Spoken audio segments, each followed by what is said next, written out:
Hola! Want to speak real Spanish from your first lesson? Sign up for your free lifetime account at SpanishPod101.com. Bienvenidos a tu clase de español. Soy Brenda Romagnello, tu profesora. Hello, welcome to your Spanish class. My name is Brenda Romagnello. Today we're going to have a look at the possessive adjectives in Spanish and then the different meanings of su and sus. We use the possessive adjectives in Spanish, and for that we say los adjetivos posesivos to establish belonging in Spanish. Yes, to establish ownership or belonging, or in certain cases, for example, when you talk about your family or your friends, we use it to establish relationships. Yes, for example, my mother, your father, etc. Let's have a look at the possessive adjectives in Spanish. So, to say my in Spanish, we are going to say the singular is mi, me. And the plural form is mis, mis. Mi, mis.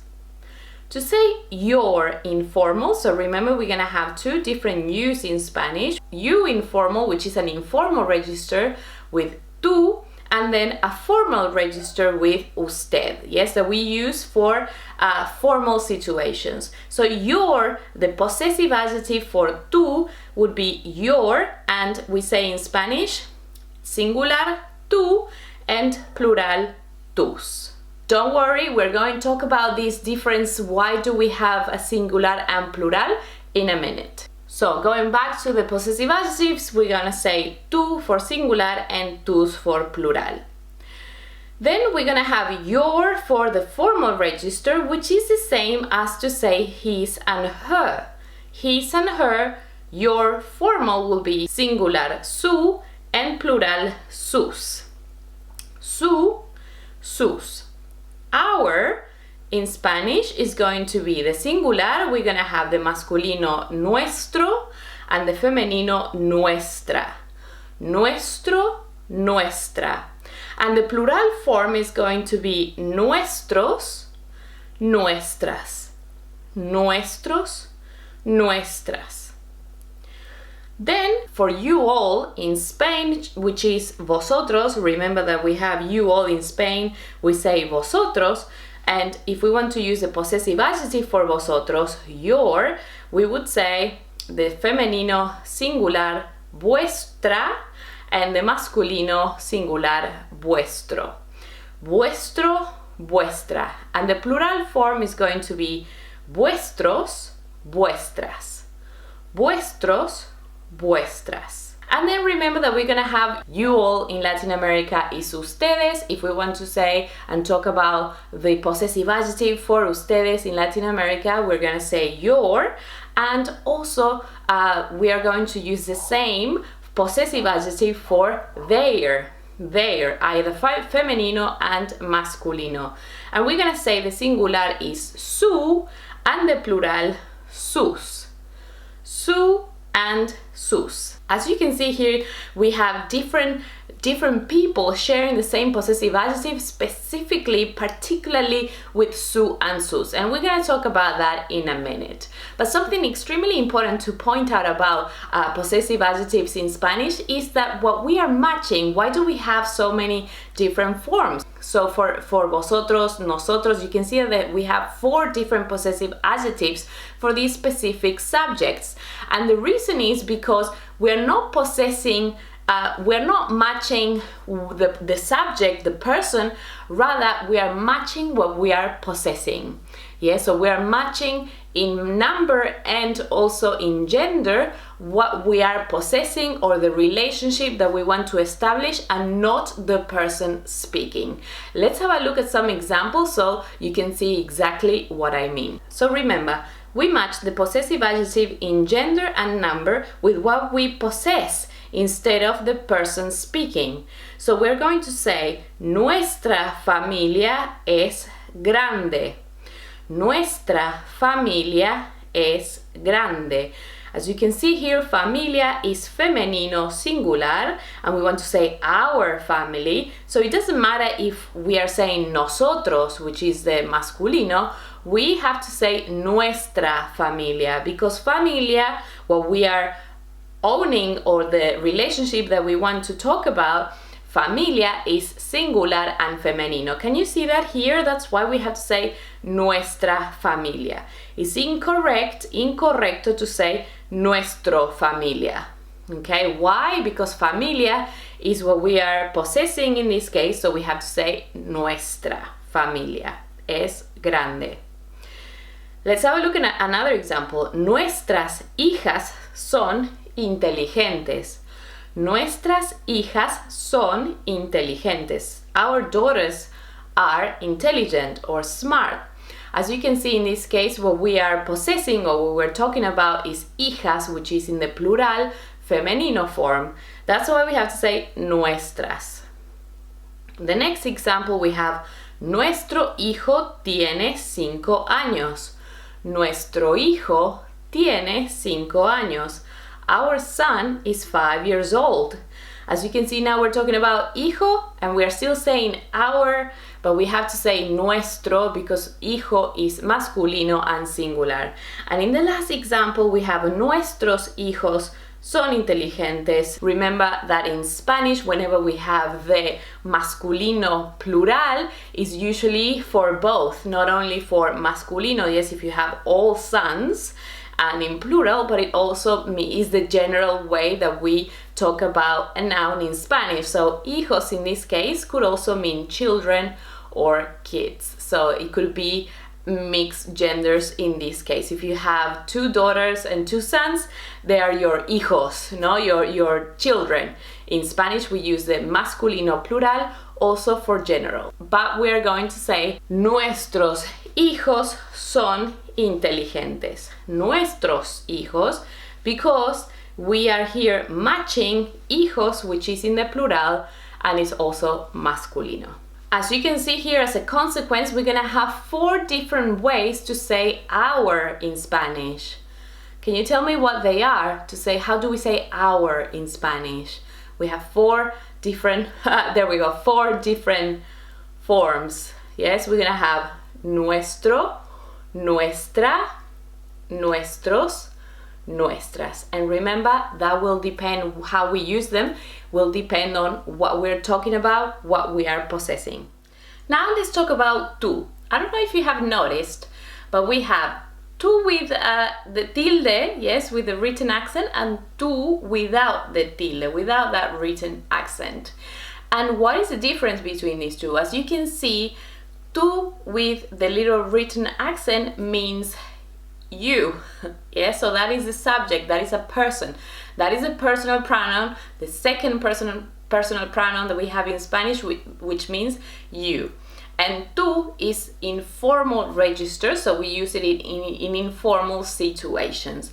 And then tú, without that written accent, is a possessive adjective, and we are going to use it when, as we were doing in the previous examples, when we want to establish a possession or a relationship, for example, within our family. If I say tu casa, then that means your house, and we don't need to write a tilde, a written accent in that tú.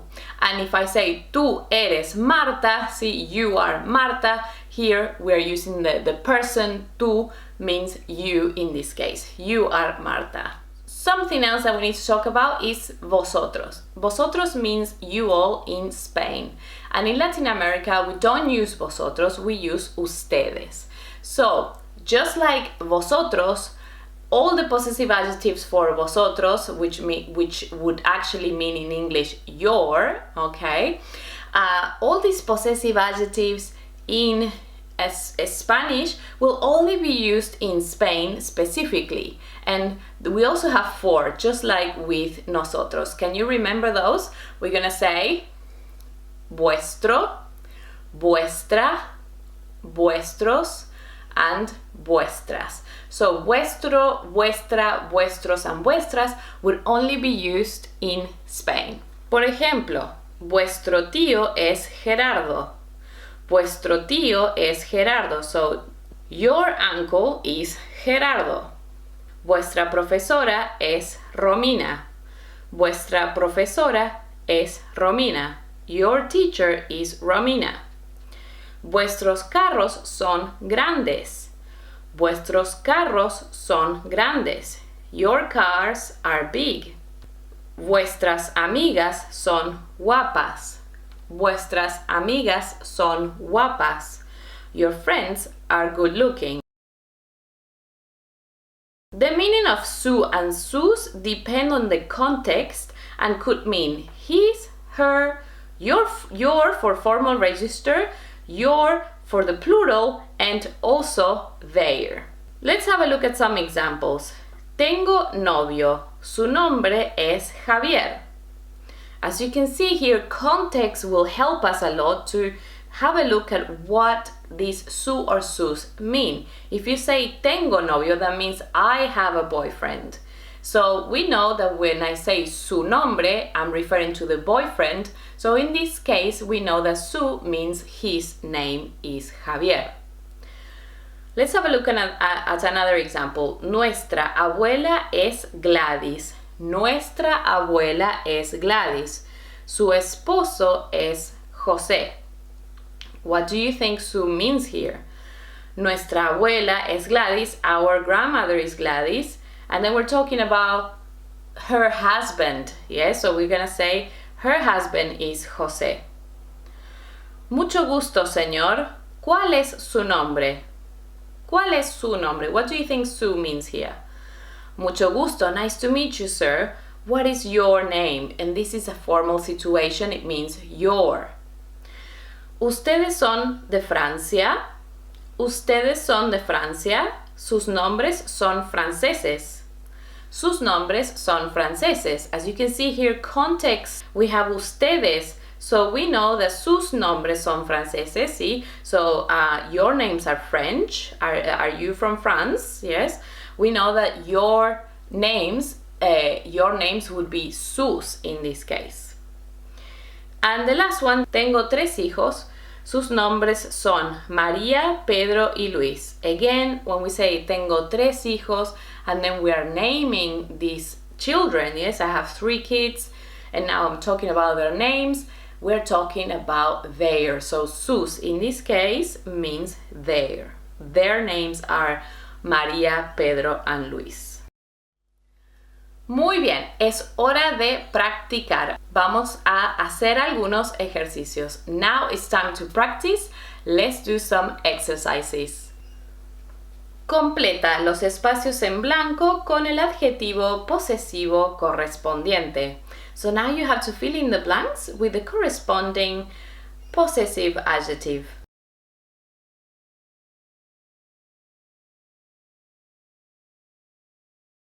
Respuesta. Ella es mi mamá. Ellos son mis padres. Nuestra familia es muy grande. Tu abuela es muy dulce. Pedro y Luis son nuestros tíos. Sus primos son muy amables. Su abuelo es Manuel y sus tías son Julia y Ana. Su hermana es Clara. Mi prima Sofía es muy bonita. Su hermano mayor es Germán. Vuestra hermana es Rosa. Vuestros tíos tienen una casa grande en Madrid. Okay, so that is all for today. I really hope that now you understand how to use the possessive adjectives in Spanish. Thank you very much for watching this class. Muchísimas gracias y nos vemos en la próxima. I will see you next class. Adiós, hasta luego. Hola, soy Brenda Romagnello, tu profesora de español. Hi, my name is Brenda Romagnello and I'm your Spanish teacher. Today we're going to have a look at some basic conversation questions and answers to talk about you and your family. One of the common questions that always come up whenever you're having a conversation with Spanish speakers is about you and your family. Who do you live with? Do you have any siblings? Do you have pets? all these sort of questions are basic conversational questions that always come up whenever we are talking to people in general, and that is not the exception when you're talking to Spanish speakers as well. Today I'm going to help you to know what questions these questions are, so that you can also ask your Spanish friends when you're in conversations with them, and then we'll have a look at potential answers so that you can also improve your Spanish and your communication and conversational skills. As you're going to talk about you and your family, let's have a look at some vocabulary for family members in Spanish. Repeat after me. Repite después de mí. Madre, madre. Mamá, mamá. Padre, padre. Papá, papá. So the difference between madre and mamá, padre and papa is of course that madre and padre are a little bit more formal and mamá y papá are a little bit more informal. Hijo, hijo, hija, hija. Remember, in Spanish the H is silent, so as you can see in hijo and hija we don't pronounce the H here. It's not hijo or hija, yes, it's just hijo, hija. Hermano, hermano, hermana, hermana. Tío, tío, tía, tía. Sobrino, sobrino, sobrina, sobrina. Primo, primo, prima, prima. Abuelo, abuelo, abuela, abuela. Bisabuelo, bisabuelo, bisabuela, bisabuela. Nieto, nieto, nieta, nieta. Now we're going to learn some adjectives that we can use to describe, for example, brothers and sisters and also children. Yes, your children, whether they are an only child, or for example to say that they're the oldest, the eldest, the youngest, the one in the middle, etc. Único, único, única, única.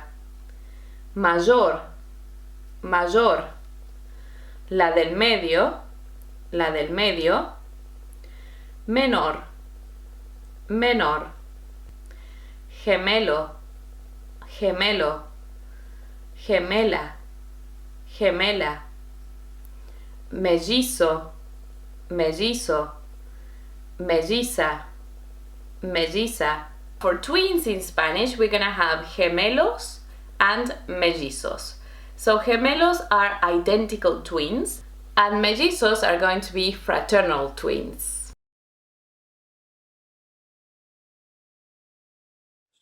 Let's see how we can use this vocabulary in sentences to describe your family members, especially when we're talking about sons and daughters. If you want to say you are an only child, or if you are the oldest or the youngest, if you have older siblings or younger siblings.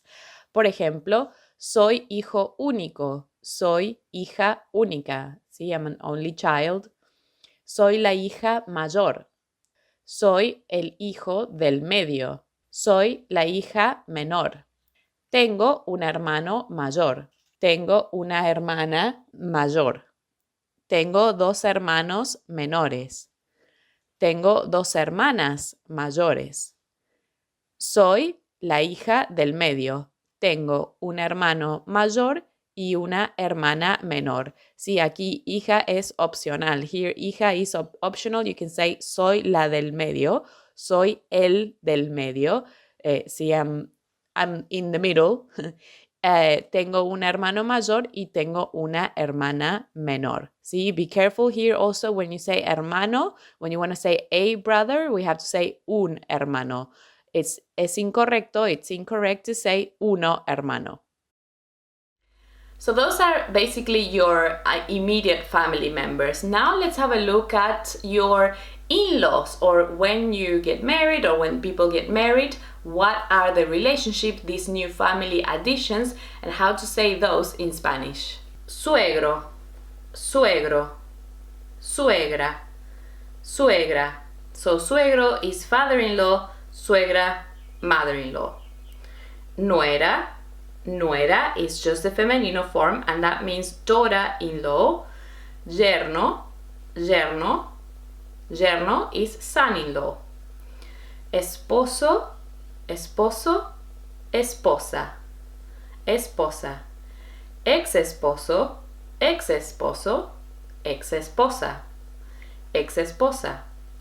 Marido significa husband, so it's a synonym of esposo, and mujer is wife, and it also, remember, a synonym is esposa. Prometido, prometido, prometida, prometida. Sí, prometido is fiancé and prometida fiancé. Novio, novio, novia, novia. Amante, madrastra, madrastra. Padrastro, padrastro. Okay, that's a long list of vocabulary, but that's basically all the family members that you can possibly have, most family members that you can have in Spanish. ¿Cómo es tu familia? What is your family like? In Spanish, whenever we want to say something general, for example, children or kids, or if you want to talk about your grandchildren, or if you want to talk about your parents, etc., we're going to use the masculino plural for a general in Spanish. If I ask, ¿tienes hijos? Do you have sons? Yeah, will be the literal translation, because we know that hijo is son in the singular and masculino, so then hijos will probably mean sons, yeah, so the plural for the hijo. But in Spanish, if it's in a question, it means do you have children, okay? Do you have children? It could be both sons and daughters. Let's have a look at another example. ¿Tienes hermanos? ¿Tienes hermanos? Here we are using the plural masculine hermanos for general information. We aren't asking if you have brothers, but rather if you have siblings. So a possible answer to this would be sí. Tengo dos hermanos y dos hermanas. Tengo dos hermanos y dos hermanas. Yes, I do. I have two brothers and two sisters. So in this case, even if we're asking for hermanos, yes, the general would be we're asking for siblings. So if you have brothers and sisters, you need to specify both. Let's say that if you want to talk about your siblings and you only have one, then you are going to use the non-specific article a, yes, or an in English. We're gonna say un or una, un and una, which also means one in Spanish, okay? So you can say, tengo un hermano, see, I have a brother, or I have one brother. Tengo una hermana, I have a sister. So remember, that is not correct to say uno before the masculine singular noun. So you cannot say tengo uno tío, tengo uno hermano, tengo uno primo. You have to say un here. Tengo un tío, tengo un hermano, tengo un primo. Now, if you have many siblings, you can use mayor for older and menor for younger. Remember to place the adjective after what we are describing, so be careful with the plural form. Let's have a look at an example here. Tengo un hermano mayor y una hermana menor. Sí, tengo un hermano mayor y una hermana menor. I have an older brother and a younger sister. Tengo dos hermanos mayores. Tengo dos hermanos mayores y dos hermanas menores. Y dos hermanas menores. Tengo dos hermanos mayores y 2 hermanas menores. I have 2 older brothers and 2 younger sisters. So as you can see here, we're saying dos hermanos in the plural. See, I have 2 brothers, older brothers. So we have to say mayores, and then I have 2 younger sisters, hermanas menores. Muy bien, perfecto. Now let's move to the part where we ask basic questions about you and your family in Spanish. Pregunta número 1. ¿Con quién vives? ¿Con quién vives? Who do you live with? ¿Con quién vives? Here are a few possible answers. Respuestas posibles. Vivo con mi esposo o vivo con mi esposa, vivo solo, vivo sola, vivo con mi familia, vivo con mis padres, etc. Pregunta número 2. ¿Tienes hermanos? ¿Tienes hermanos? Do you have siblings? You can answer this question in an affirmative way and you can say, sí, tengo un hermano y una hermana. Yes, I have a brother and I have a sister. Or if you want to give a negative answer, you can say, no, no tengo hermanos. No tengo hermanos. So pay attention here that we have 2 no's in this answer. We're gonna have no, the first one, because we're answering to the question. ¿Tienes hermanos? No. See, do you have siblings? No. No tengo, see, I don't have. So the second no is to negate the verb. No, no tengo. No, I don't. Pregunta número 3. ¿Tienes tíos? ¿Tienes tíos? So here, remember, we're using the masculino plural for general, and that means, do you have aunties or uncles? Respuesta afirmativa, sí, tengo un tío y una tía.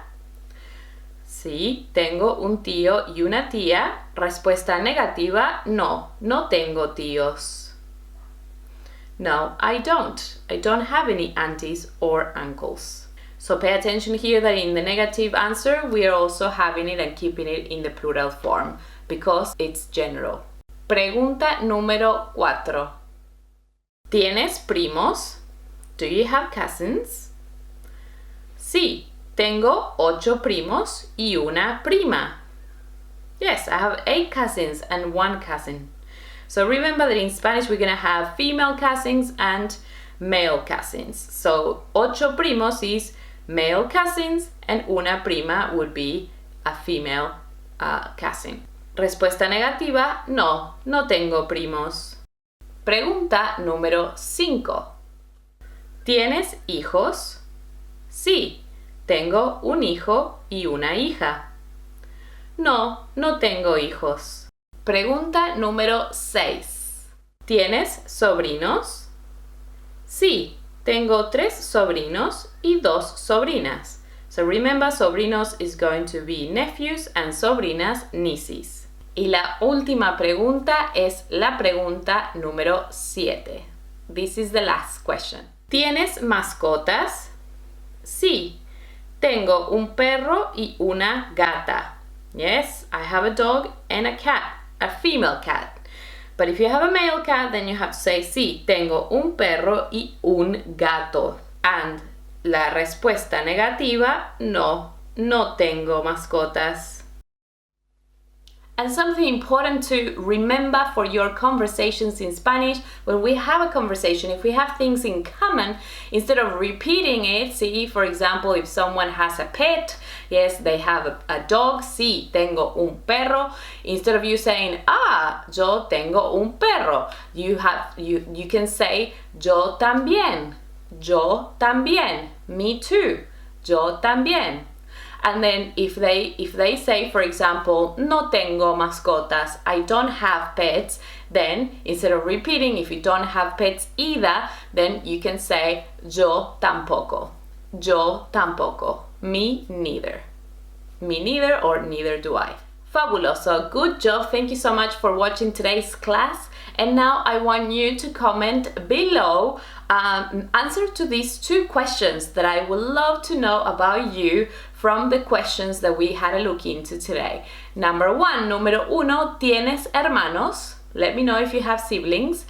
And number two, ¿tienes mascotas? Do you have pets? Let me know in the comments below using the answers that we have learned today. Muchísimas gracias por ver esta clase. Thank you so much for watching and I will see you next class. Adiós. Hola, ¿cómo estás? Mi nombre es Romina. Soy tu profesora de español para la clase de hoy. Hi, ¿cómo estás? How are you? My name is Romina. I'm your Spanish teacher for today's lesson. En la clase de hoy voy a explicarte los pronombres demostrativos en español. For today's lesson, I'm going to teach you the demonstrative pronouns in Spanish. So first things first, what is it? What is a pronoun? Pronouns are words that replace nouns, and the idea is to avoid repetition. Demonstrative pronouns, as their name indicates, demonstrative comes from Latin and it means to show, to pinpoint. So basically, the demonstrative are a specific category of pronouns that what they do is they pinpoint exactly what we're talking about, okay? So basically we use them a lot when we are pointing out things, okay?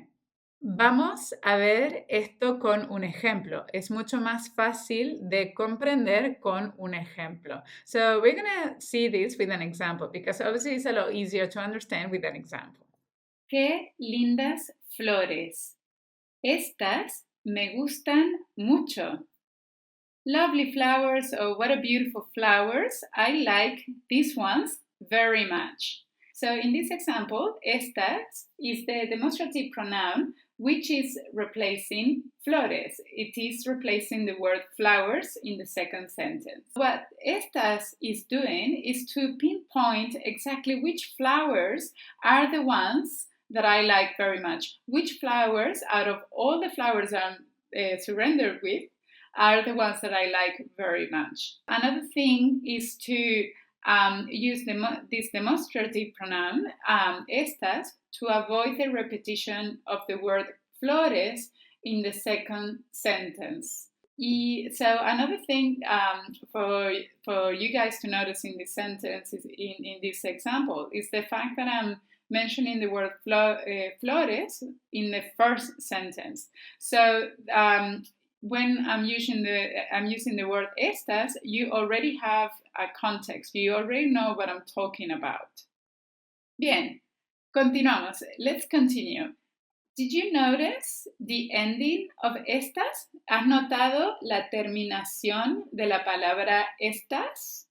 Esa terminación AS, the ending in AS.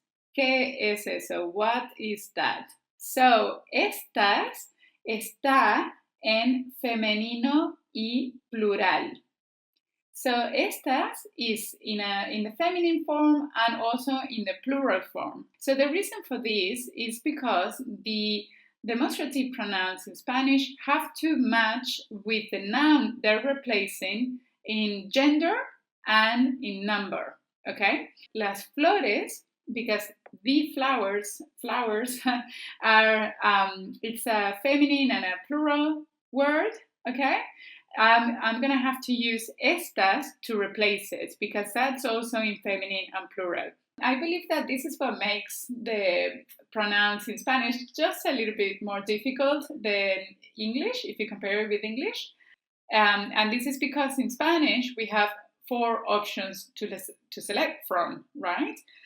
Depending if it's masculine, feminine, singular, or plural, okay? So if it's masculine and singular, you're going to use este, the very first example, este, the very first word, sorry. If it's masculine and plural, you're going to go estos, and then if it's feminine and singular, you're going to say esta, and plural is estas. Let's practice the pronunciation. Este, estos, esta, estas. In Spanish, another complication that we have is the distance, okay? So depending on how far away we are from the object that we're referring to, that we're talking about, we are going to use either one of the three demonstrative pronouns we have in Spanish.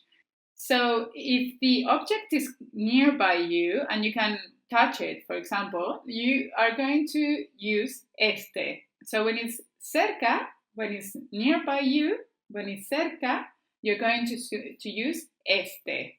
But if the object that you're talking about is very far away from you, you're going to be using aquel. So, si el objeto está lejos, so lejos means far. If it's far away from you, you're going to use aquel. So if the object is somewhere in between, it's not too close and it's not too far away from you, then you're going to use ese. We have three options, while in English we have only two. So I believe that the closest translation you have for this is that este is translated as this, while ese and aquel are translated usually as that, but I think aquel is mostly translated as that one over there. Okay, so you're saying that it's very far away. So the crazy thing is that we have four options for each one of these three options, again, depending if it's a a feminine or a masculine, or if it's singular or if it's plural. Okay, don't forget the translations. These, that, those, that one over there, those ones over there. Vamos a practicar la pronunciación, okay? Let's start with the very first ones, okay? The ones at the very top of your screen. Repite, por favor. Please repeat after me. Este. Este. Esta. Esta. Estos. Estos. Estas. Estas.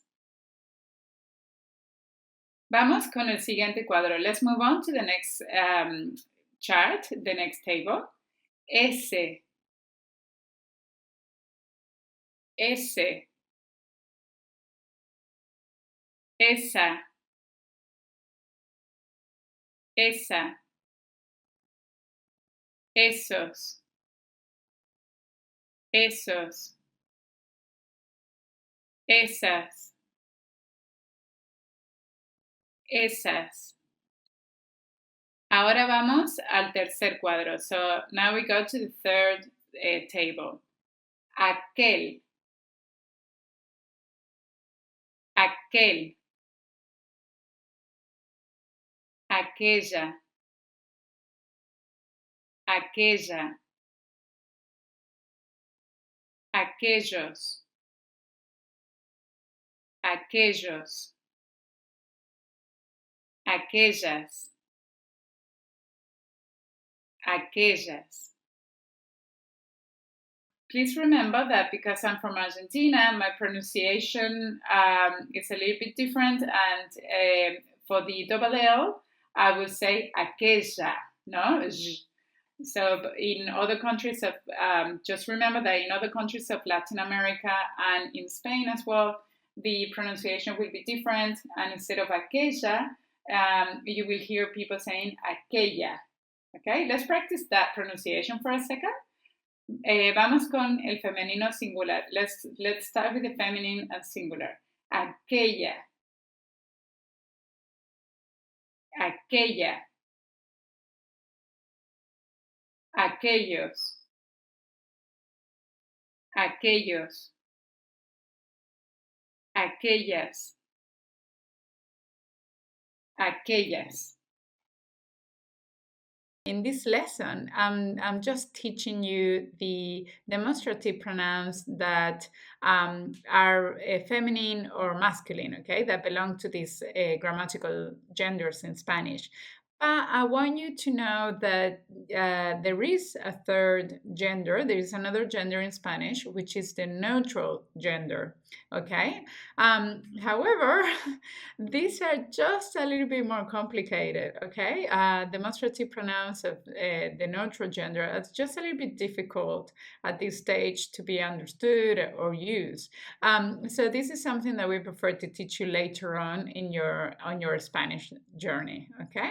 So just be patient. It will come eventually. Un poco de paciencia.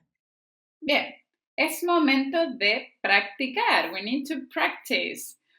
Please complete the sentences with the correct demonstrative pronoun. Underneath each incomplete sentence, you have the translation in English. Just take a moment, pause this video right now before I show you on screen the answers, las respuestas correctas, okay?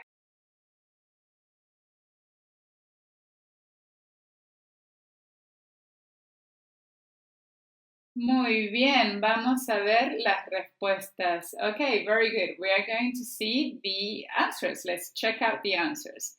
Número 1. Esta copa es mía. Esa es la tuya.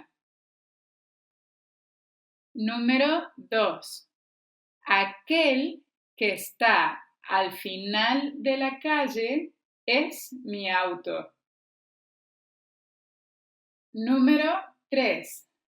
Estas son mis hermanas. Se llaman Agustina y Julieta. Número 4. Esos son mejores que estos. Número 5 y final. So this is the last one. Este es mi papá. Esa es mi mamá. Y aquellos son mis abuelos.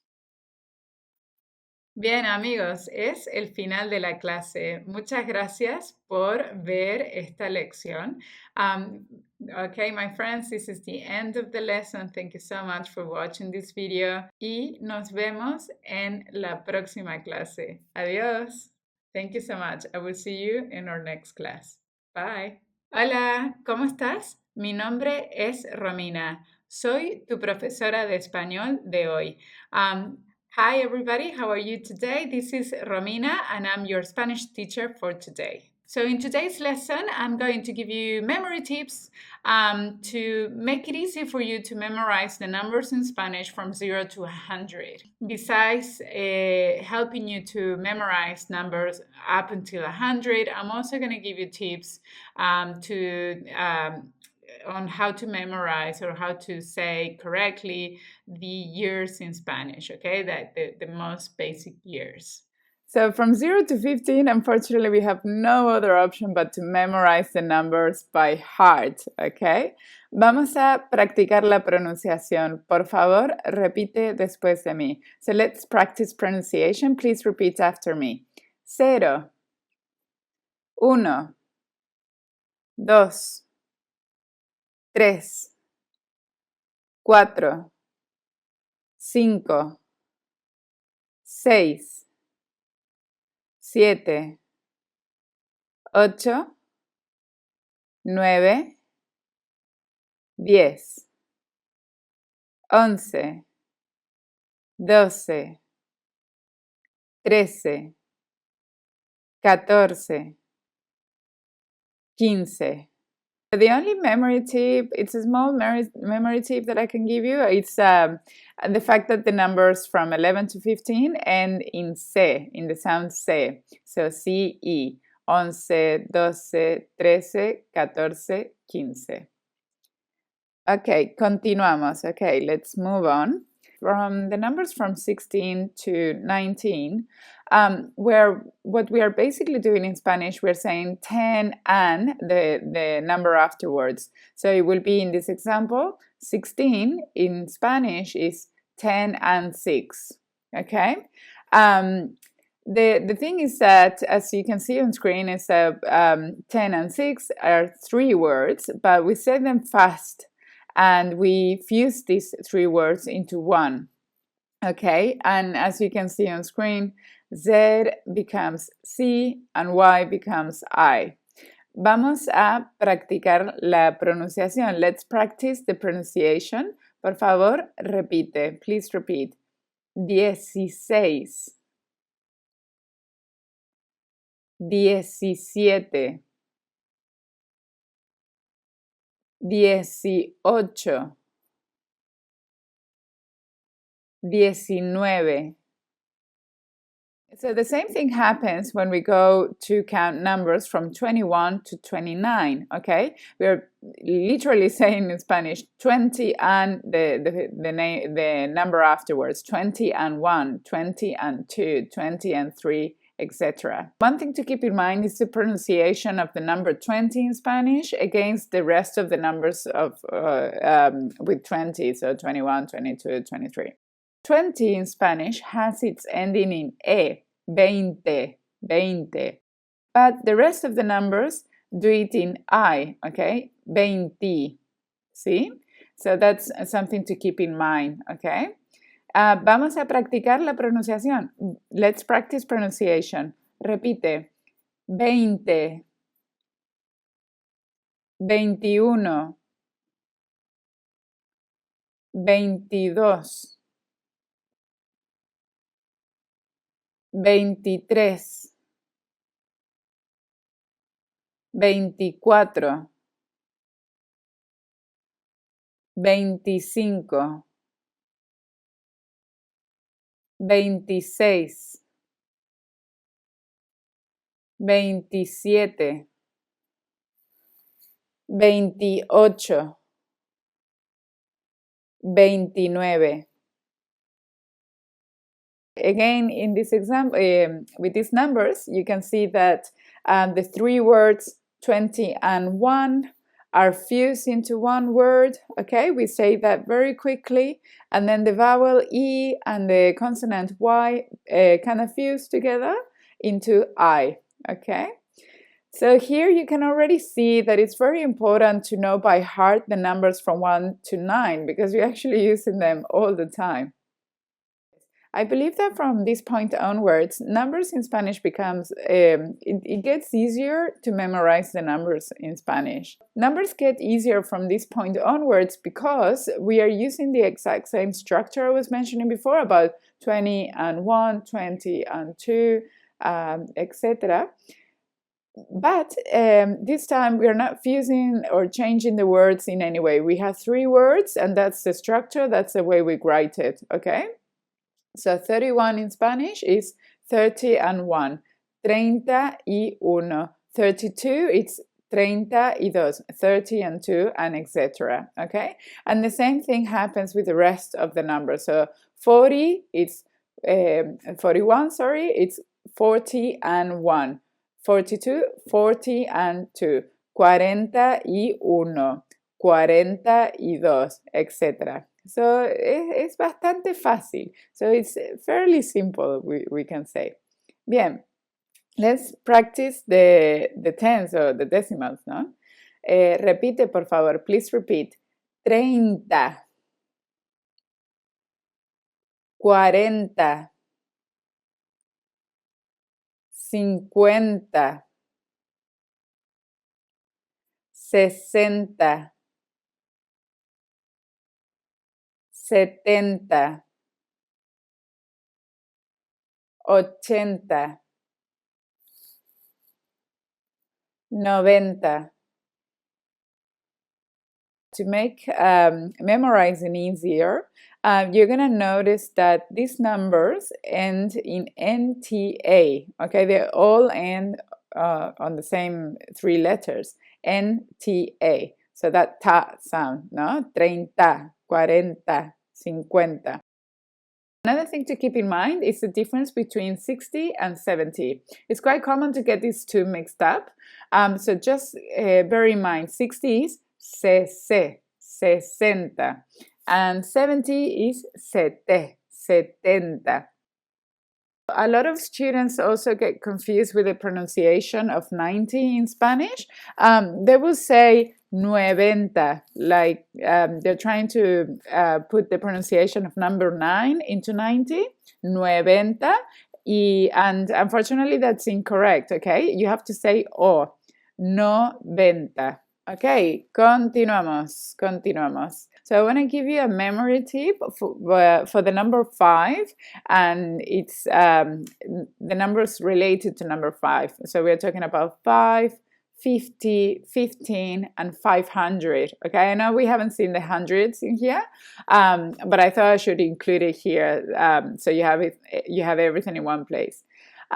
So 5 and 50 share the same stem or root, and then 15 and 500 also share the stem or the root. Okay, so we have cinco, 50. So 550, 50. But then 15, 500. Okay, vamos, repite por favor. 5, 50, 5,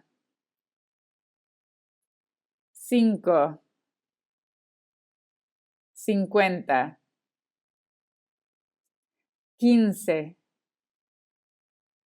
500, 15,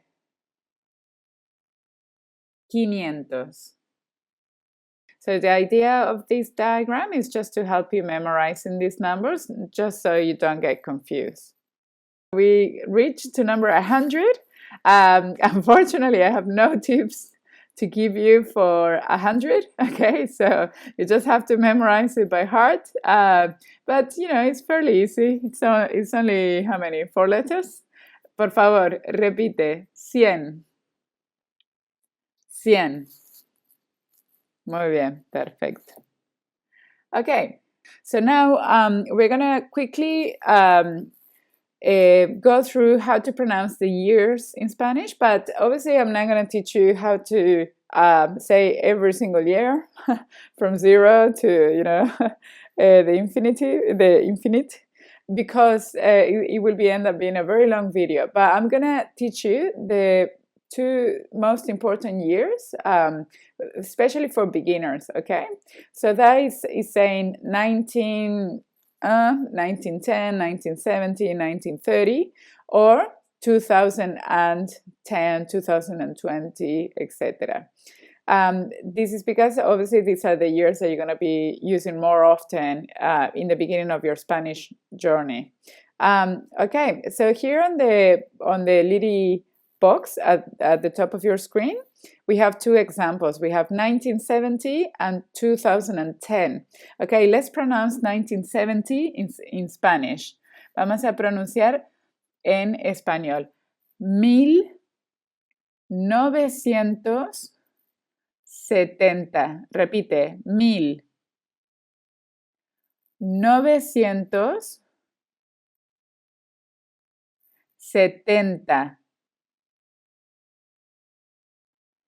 So basically what we're saying here in Spanish is 1970. Okay, that's what we're saying. Let's continue with 2010. So we're saying in Spanish 2010. That's what we're saying. Okay, repite. 2010. 2010. Okay, perfecto. So the structure is fairly easy. For 1900, you just put whatever number follows after that, right? So you want to say 1010, 1910, 1920. So you just say 1900 plus 10, right? So 1910. 1920,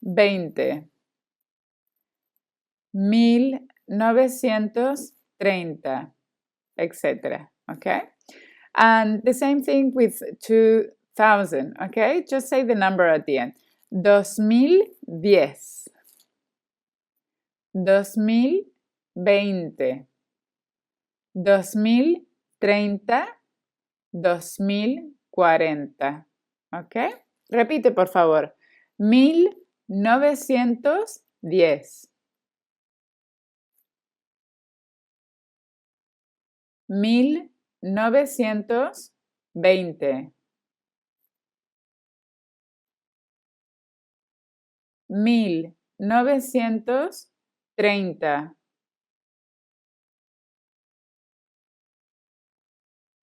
1940.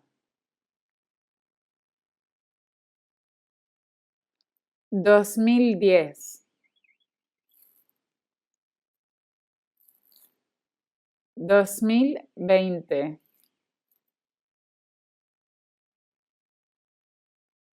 2030.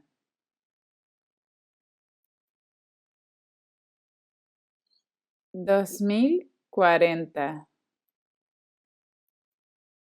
Thank you so much for watching this lesson.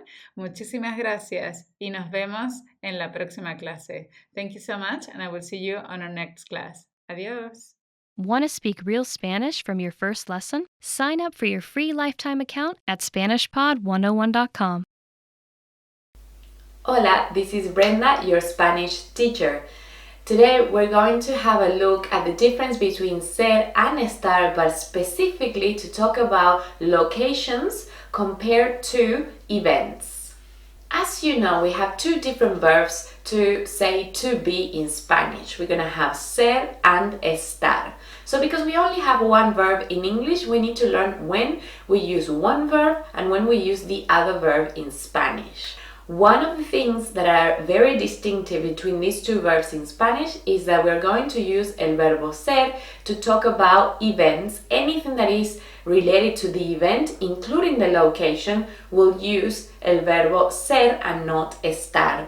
And for locations in general, just to say where things or yourself or other people are located, then we're going to use el verbo estar.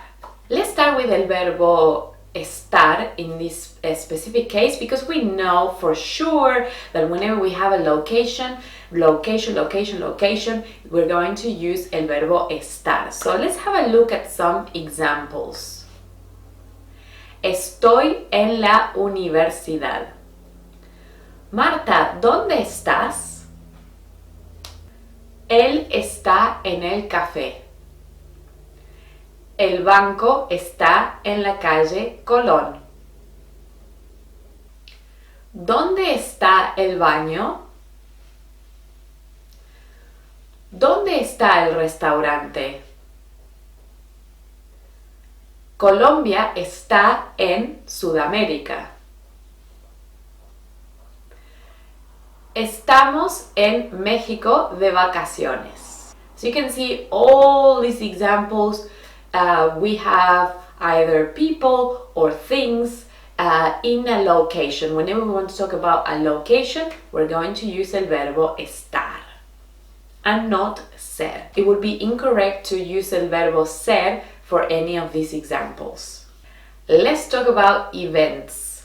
So what is an event? An event, it would be anything that is that organized. For example, an event could be a party, fiesta. It could be yes, like a party, but including a birthday party, end of the year party, any sort of party, housewarming party, anything party. It could be a concert or a play, a movie, etc. For anything that is an event, we'll use the verb ser and not estar, including the location. Let's have a look at this example. La fiesta es el viernes. La fiesta es a las 8 de la noche. La fiesta es en mi casa. So have a look at here. So we have, for the date and time, we know that we have to use the verbo ser. So the party is on Friday, it is at 8 p.m. But pay attention to this. La fiesta es en mi casa. In this case, we're talking about a location. But can you see that we're using the verb ser in this case? And that is because we're talking about the location of the event. I'm not asking where your house is. I'm asking, or we're giving information about the location of the party, the event itself. Now, if someone didn't know where I lived or didn't know my address, we'll say, perfect, I got it, that's the event location. ¿Dónde está tu casa? Where is your house? Because now we're not talking about the event, now we're talking about the house, the location of the house. We need to switch to the verbo estar. I know it could be a little confusing of thinking, oh my god, is this an event? Is this a location? It's very simple. An event, remember, is a concert or a party or any gathering that is important. So a little trick to use if you're not sure is to replace the verb with is taking place. If it makes sense, you know that you're using the verb ser correctly. So let's have a look at this. La fiesta es en mi casa. The party is taking place in my house. It makes sense? Sí, creo que sí. El concierto es en el estadio. The concert is in the stadium. The concert is taking place in the stadium. ¿Tiene sentido? Does it make sense? Yes, so you know that you're using the verb correctly. El banco es en la avenida Colón. So, the bank is taking place in Colón Avenue. I don't think that doesn't make sense, okay? Mi casa es en el norte. My house is taking place in the north. It doesn't make sense. So if it doesn't make sense, you know that you're using the verb ser incorrectly for it's not an event, it's a location, and you need to use the verbo estar instead. And if you want to replace the verbo estar in these cases, you can replace it with is located. Por ejemplo, el banco está en la avenida Colón. The bank is located in Columbus Avenue. Mi casa está en el norte. My house is north. My house is located north. Let's try this with the events. La fiesta está en mi casa. The party is located in my house. Maybe, sounds a bit weird. El concierto está en el estadio. The concert is located in the stadium. It doesn't quite make sense because it's taking place, it is a one-time occasion. Muy bien, I really hope that you found this lesson useful and then now you understand the difference between ser and estar in terms of location when we talk about general location of things or people and when we are talking specifically about events. Muchas gracias, thank you so much for watching and I will see you next class. Adiós, hasta luego. Hola, soy Brenda, tu profesora de español. Today we're going to talk about 10 different phrases that we use with the verbo tener. El verbo tener, as you may or may not know, it means to have in English, and it's a verb that we use to talk about possession mostly, and it's the same way that we use it in English to talk about possessions. For example, tengo 3 hermanos, I have 3 brothers. Now, there are some differences between Spanish and English that sometimes we use el verbo tener, the verb to have in Spanish, and we use a complete different verb for these expressions that I'm going to share with you today. In English, we use the verb to be. Número 1, tener with años. So we are going to use the verbo tener in Spanish to talk about age. So in English, we would say I am, and then however old you are. In Spanish, we're going to say that we possess years in Spanish, and we're going to use the verb to have and say you have this many years. I know it doesn't make a lot of sense in English, but that's the way that we use it in Spanish. Por ejemplo, tengo 34 años. ¿Cuántos años tienes? How old are you? Número 2. Tengo hambre. Tengo hambre means I am hungry. So we use el verbo tener here again, which means to have, to say that we are hungry. I have hunger would be the literal translation, which doesn't make any sense in English, but it does in Spanish. We have to remember to use the verb to have Tener, when we talk about hunger in Spanish. Tengo hambre. ¿Tienes hambre? Número 3. Tengo sed. So we talked about hambre before, and it's the same thing with thirst. In español, we're going to use the verb tener, to have, to talk about thirst. So if you want to say I am thirsty, you have to say tengo sed. ¿Tienes sed? Número 4. Tengo miedo a. So we use this phrase to talk about fear. And when we want to say I am scared about something, we have to use this expression with the verbo tener en español. So we have to say tengo miedo a, and then you can use any nouns, any sustantivos, por ejemplo. Remember, you have to use the article before the nouns here. So we'll say tengo miedo a las arañas, tengo miedo a los tiburones, or you can say, you can use a verb if you are scared of an activity. For example, tengo miedo a bucear. Número 5, number 5. Tengo sueño. Tengo sueño. Tengo sueño means I am sleepy. Tengo sueño. I am sleepy. So again, we use this expression when, for example, you are in class and you are very sleepy, you probably didn't have a great night's sleep. So you can say and use this expression, tengo sueño. Now be careful, some of my students use it in the plural form, tengo sueños, and in that case, sueños would mean dream. So I have dreams, right? So in this case, it is a possession. We're talking about the dreams that you have, kind of like goals, but if you want to say that you're sleepy, then use it in the singular form, tengo sueño. Número 6, number 6, tengo prisa. Tengo prisa. Tener prisa significa to be in a hurry. So I am in a hurry would be tengo prisa. I am in a hurry.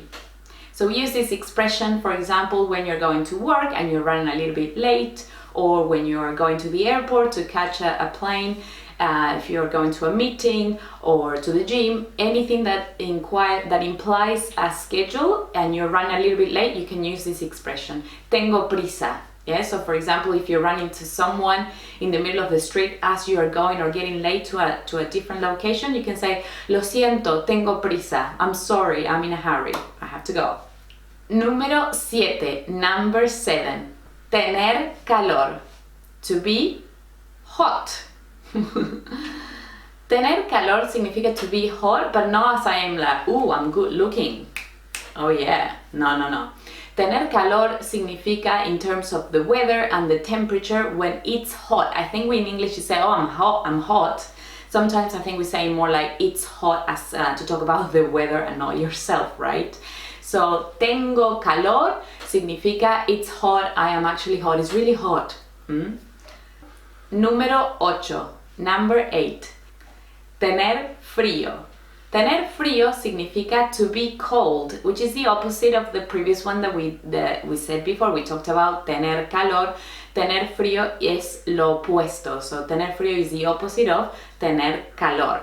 So tener frío is the same. We use it to talk about the weather and how it makes you feel this temperature, and we say tengo frío, I am cold.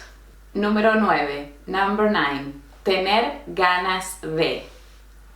Tener ganas de is an expression that we use in Spanish, and it means to feel like doing something. We don't even use the verb to be for this one. It's to feel like doing something. Por ejemplo, and remember, because we have a preposition here in Spanish, ganas de, we are going to use a verb in the infinitive form after that preposition. So we can say, for example, tengo ganas de ir al cine. I feel like going to the movies. Tengo ganas de bailar salsa. I feel like dancing salsa. Tengo ganas de hablar y estudiar español. I feel like talking and studying Spanish. etc. You can just pretty much use any verb in the infinitive form to talk about what you feel like with the verb tener in Spanish. Tener ganas de. Tengo ganas de. Número 10. Number 10. Finally, the last expression with the verb tener en español that I'm going to teach you today is tener dolor de. Tener dolor de. So this expression means to be sore or to hurt in some part of your body. Tener dolor de. So, por ejemplo, vamos a ver unos ejemplos. Let's have a look at some examples. Tener dolor de cabeza. To have a headache. Tener dolor de estómago. To have a stomachache. Tener dolor de muelas. To have a toothache, etc. Muy bien, esas son 10 expresiones con el verbo tener en español. Those are the 10 phrases with the verb tener that I want to share with you today. Muchas gracias por ver esta lección y nos vemos en la próxima clase. Thank you so much for watching this lesson and I will see you next class. Adiós. Hola, hola, soy Romina Romagnolo. Mucho gusto. Soy tu profesora de español. Hi guys, my name is Romina Romagnolo. I'm your Spanish teacher.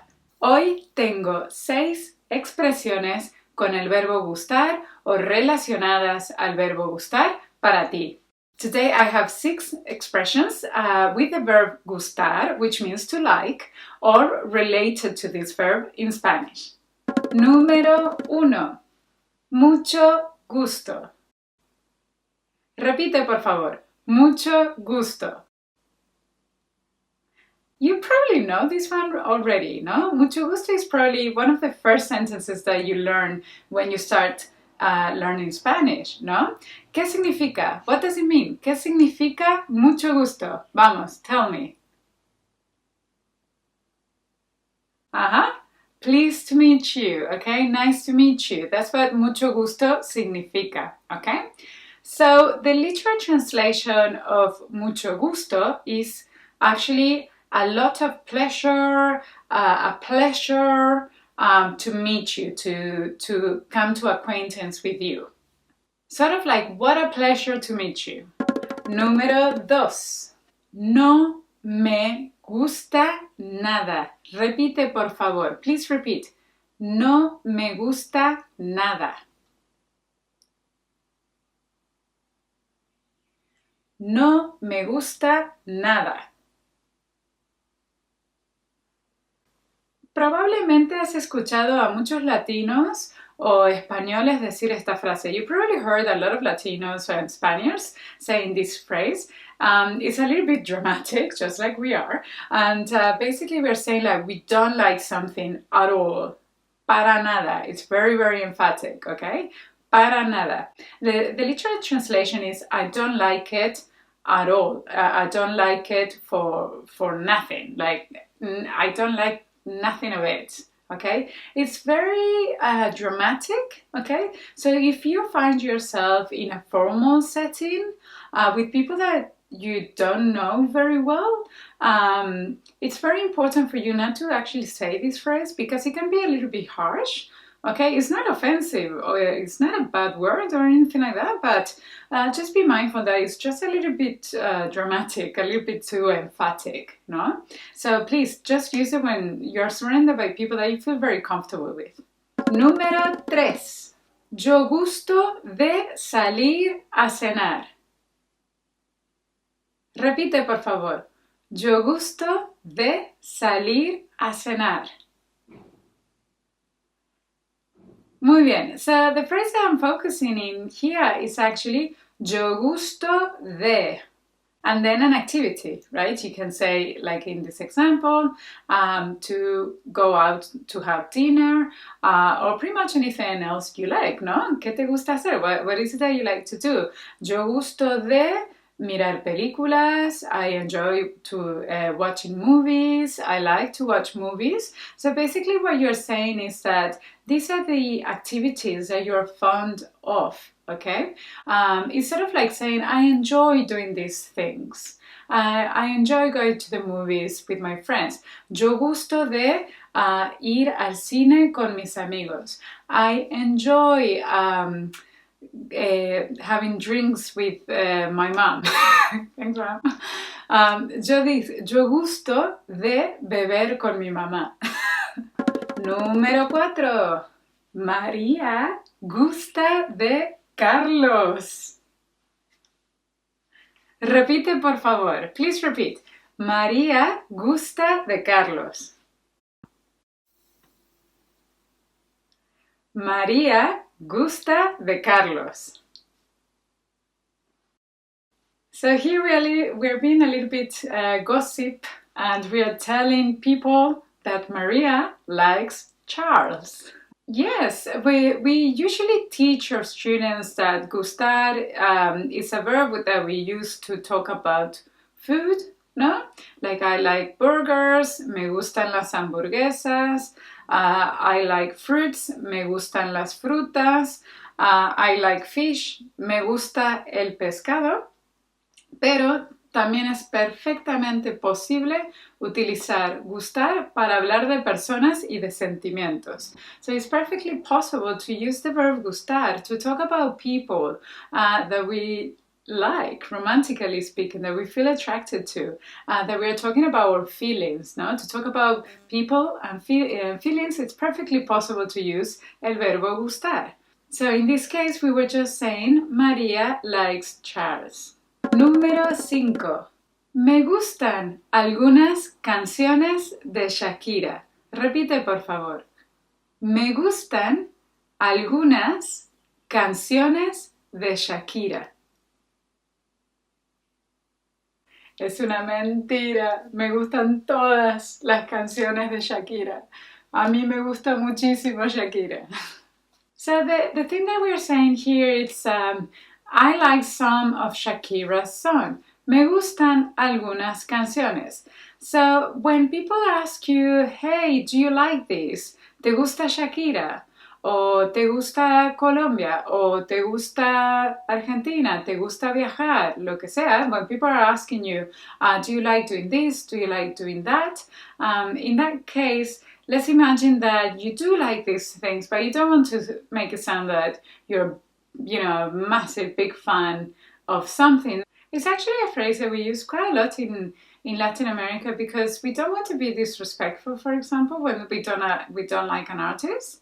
And we would still like to say like, yeah, I like Shakira, I like some of her songs, right? It doesn't mean that you bought every single disc of Shakira or that you have a Shakira t-shirt in your house and your whole house is decorated with her photos. But you are aware of her, you like some of her songs, and yes, you like her. So you can say just that. Me gustan algunas canciones de Shakira. Y finalmente, número 6. Yay. ¿Puede gustar o no gustar? Repite, por favor. ¿Puede gustar o no gustar? So this phrase is translated into English as whether we like it or not. Of course, it depends on the context, no? If you're going to be translating this whether we like it or not, if you're talking about yourself including a group of people, we, right? Whether we like it or not, we have to do this.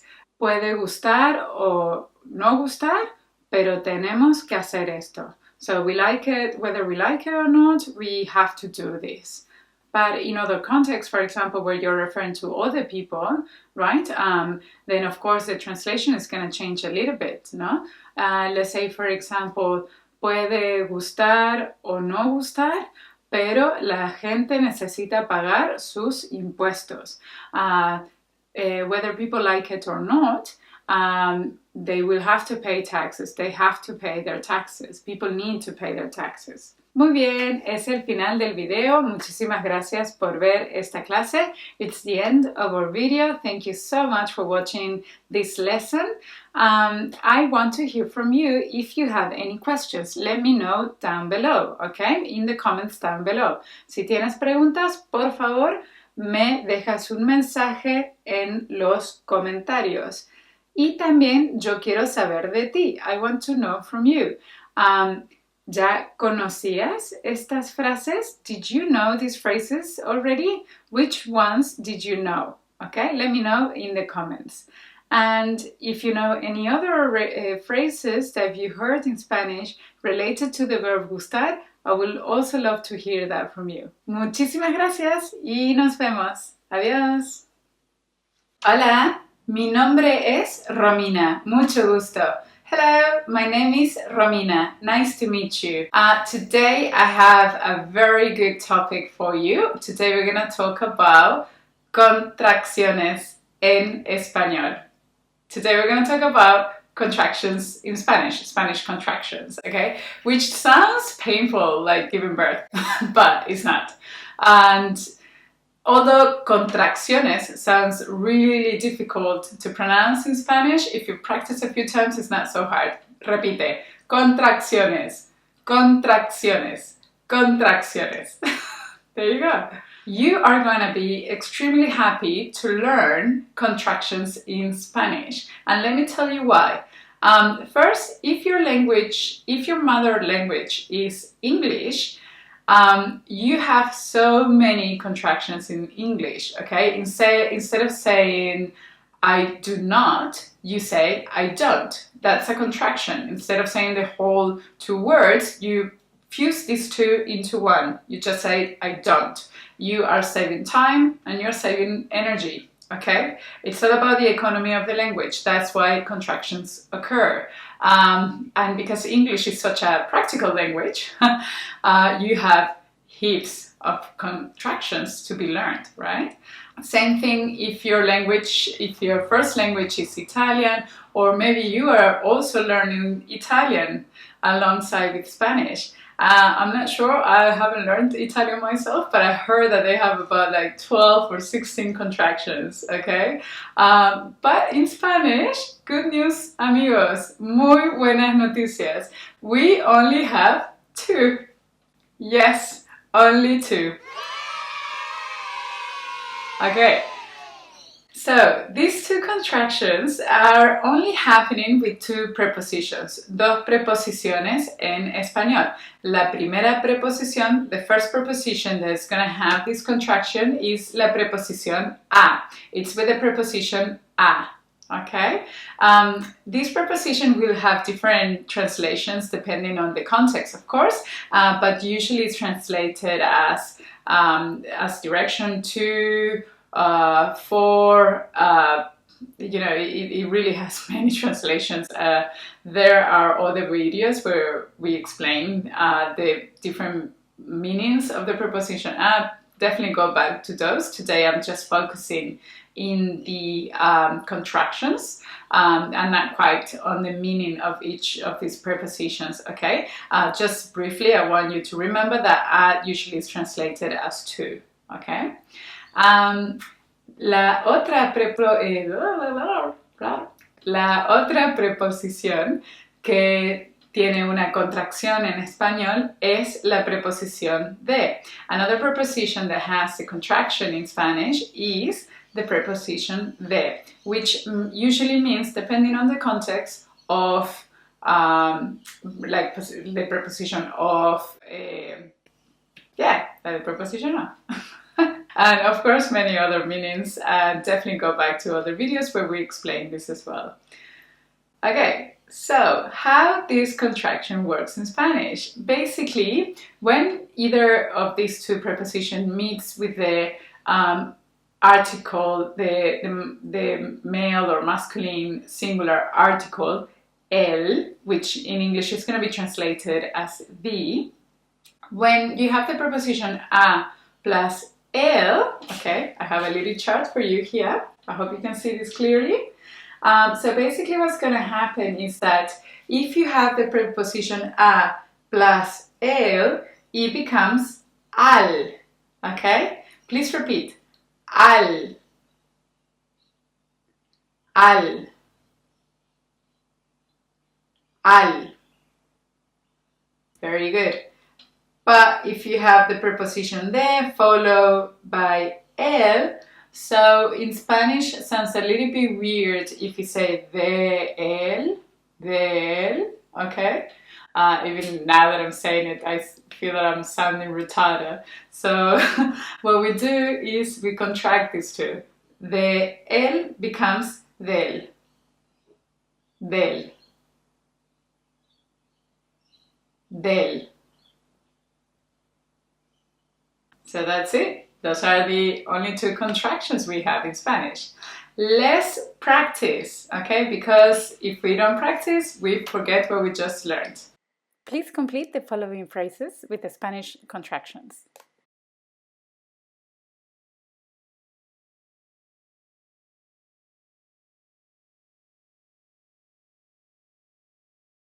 Bolivia y Paraguay están al norte de Argentina.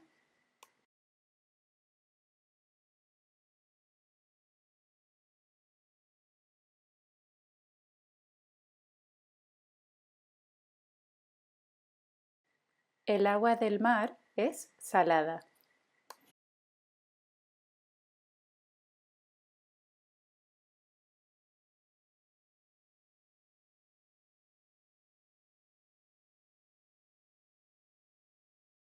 ¿Vamos al cine?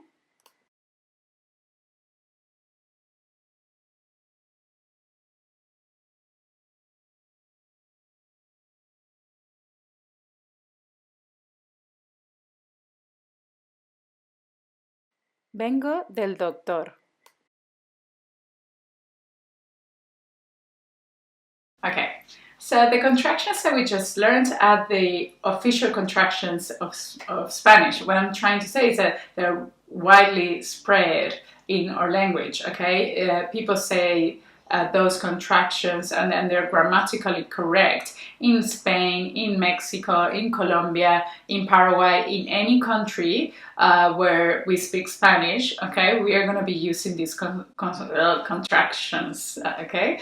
They are formal. They are formally accepted in our language. But we have more contractions that are not widely spread, meaning that some regions will be using these contractions and they're quite known by other people, but it doesn't mean that we all use it, and they're not accepted as such. In informal situations, for example, you wouldn't use these contractions, okay?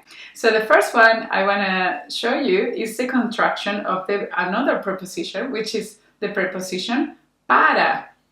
Okay, so instead of saying the whole word, instead of saying para, we get rid of the ra, okay? Instead of saying para arriba, we say para arriba. Instead of saying para qué, we are gonna say pa qué. Repite, por favor. Pa arriba. Pa qué. Pa arriba. ¿Pa qué? They're really informal, okay? So do not use these ones if you're talking to an elderly person, if you're talking to, I don't know, someone that it's in a hierarchy higher than yourself, okay? Please don't use these ones. Another one that I found adorable in Spanish, I absolutely love it. I don't use it myself, but when I hear other people using this one in Spanish, I just love it. And it's when they drop the D between vowels, okay? For example, some dialects of Cuba, instead of saying pescado, which means fish, right? They will say pescado. Repite, pescado. Pescado. Another one is that when they're using the participle, they will drop the D as well. I've heard this quite a lot in Spain, for example, in Barcelona, I think. And this is, for example, instead of saying has comprado, have you bought the car? Has comprado el auto? They will say has comprado el auto, which is very cute. Please repeat. Has comprado. Has comprado. And another one that we use quite a lot is with the verb estar, Okay? So instead of saying está, the whole thing, we just say ta. Again, this is very informal, so please make sure you only use it in very informal situations with people that you feel very comfortable with. So, for example, instead of saying está bien or está mal, you're going to say está bien, está mal, está mal. Okay, amigos, muchas gracias por ver este video. Today I had a lot of fun making this video. I hope that you enjoy it yourself as well. Again, muchísimas gracias for watching, and I will see you next time. Nos vemos. Adiós. Want to speak real Spanish from your first lesson? Sign up for your free lifetime account at SpanishPod101.com.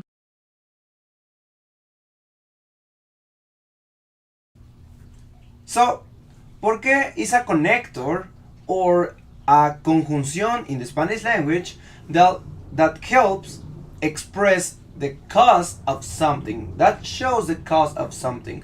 So, for example, in the sentence, a Teresa le gusta el bosque porque hay muchos árboles, that will mean Teresa likes the park because there are a lot of trees.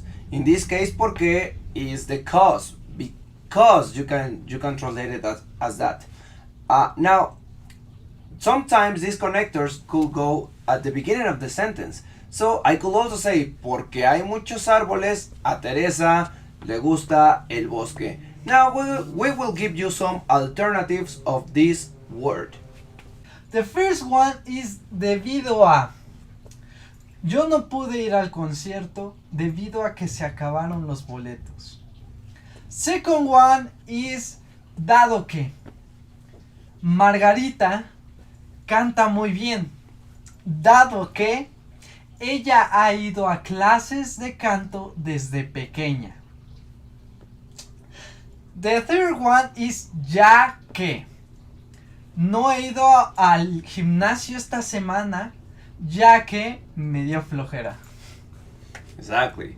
Now, number 4 is a causa de. And I can use this with a noun. So, for example, hoy no podemos salir a causa de la lluvia. Now, you can also say, hoy no podemos salir porque está lloviendo, and in this case we're using the verb. So a causa de works with the nouns. So in the previous 4 alternatives, we can use the connector, the conjunción, either before the main clause or after the main clause. So remember that the connector is the one that we use to show the cause of something. But now we have other 2 alternatives, but these alternatives work differently. So pay close attention to this. So the first one is como. And como only could go before the main clause. So it goes in the first position. For example, como no tengo dinero, no podré salir de vacaciones. Okay, the second one in this case is pues. Diego, tenemos que terminar el video rápido, pues la cámara tiene poca pila. In this case, pues needs to be after the main clause. Now, we will give you 3 sentences, and your task is to change the word por qué to an alternative that we already gave you before. The first one is, está sonando mucho mi estómago porque tengo hambre. Some possible answers. Está sonando mucho mi estómago ya que tengo hambre. Está sonando mucho mi estómago a causa de mi hambre. The second one is, hoy no quiero ir al cine porque no hay buenas películas. Some possible answers. Como no hay buenas películas, no quiero ir al cine. No quiero ir al cine debido a que no hay buenas películas. Number 3. Me duele mucho la cabeza porque anoche me desvelé. Some possible answers. Me duele la cabeza, pues anoche me desvelé. Me duele la cabeza, ya que ayer me desvelé. That's it for today, my beautiful friends from SpanishPod101.com. We hope that you have enjoyed the video. If so, please give it your thumbs up because we love it. And share with other learners. Also, if you have any comment or opinion, please let us know in the comment section. We do read them. So, see you in our next video. Hello there, my friends from SpanishPod101.com. My name is Diego. And I'm Efrain. Hey, Efrain, did you know that there are so many ways to express fear in Spanish? Oh, for real? Yeah, we have susto, temor, pánico, dar miedo, tener miedo, and so on. We have so many ways. So in this video, we're going to show you the most common ways for expressing fear in Spanish. So enjoy it! So let's start with fear. Keep in mind that in Spanish, you have or you give fear. So, you don't scare, you give fear. And you're not afraid, you have fear. And let's break down the word fear. And the first one we have is temer. Exactly. So, temer is the word that you use for a specific fear. Kind of a haunting and deep-seated feeling. So, for example, you may use it in a situation like temo que este video no tenga muchas vistas. And that's the same as mi temor es que este video no tenga muchas vistas. You can also use temer in kind of a formal situation, and it works the same as in English the word fear or I'm afraid that. So for example, temo, imagine this, my girlfriend doesn't want to speak with me anymore because I'm afraid that I said something bad to her. So in this situation I will say, temo que le haya dicho algo malo a mi novia. Miedo, meanwhile, is a common sort of fear. So you have these fears of heights, of spiders, of the dark, and public speaking, and so on. In Spanish, you would say, me dan miedo, or tengo miedo de ellos. Remember that these things give you fear. For example, me da miedo, me dan miedo las arañas, me dan miedo los escorpiones, tengo miedo de la oscuridad, and this is miedo. Yeah, exactly. So now the next word is Azustar, and that's basically what I just did. So the word Azustar, we could say that it is a sudden fear, and for that we have the verb asustar, or even dar susto, or the noun just susto. Now keep in mind something. In English you will translate this as to scare, but in English remember that scare is also a deep-seated feeling. So you will say in English, spiders scare me, but in Spanish it will be more like tengo miedo de las arañas o me dan miedo las arañas. You will only use asustar or dar susto or susto in this, a shock, in a sudden fear. Qué susto me diste. Lo siento. Next word is espantar. Espantar is pretty similar to asustar, but it has a little bit difference. Espantar works better for to scare away. For example, in Spanish we have the word espantapájaros, which literally means to scare away birds. And be careful, we also have the word espantoso, and it doesn't mean scary. It rather means dreadful. Exactly, so don't confuse. Dreadful is espantoso, not scary. So you might ask yourself, so how should I convey scary? So the thing is that in Spanish we don't have a specific word for scary, but you can say instead de miedo o que da miedo. So for example, if you want to say that's a scary situation, you would say es una situación de miedo o es una situación que da miedo. Now another note, don't say miedoso, because miedoso is not scary. Miedoso is actually someone who is a coward. So no seas miedoso. Don't be a coward, basically.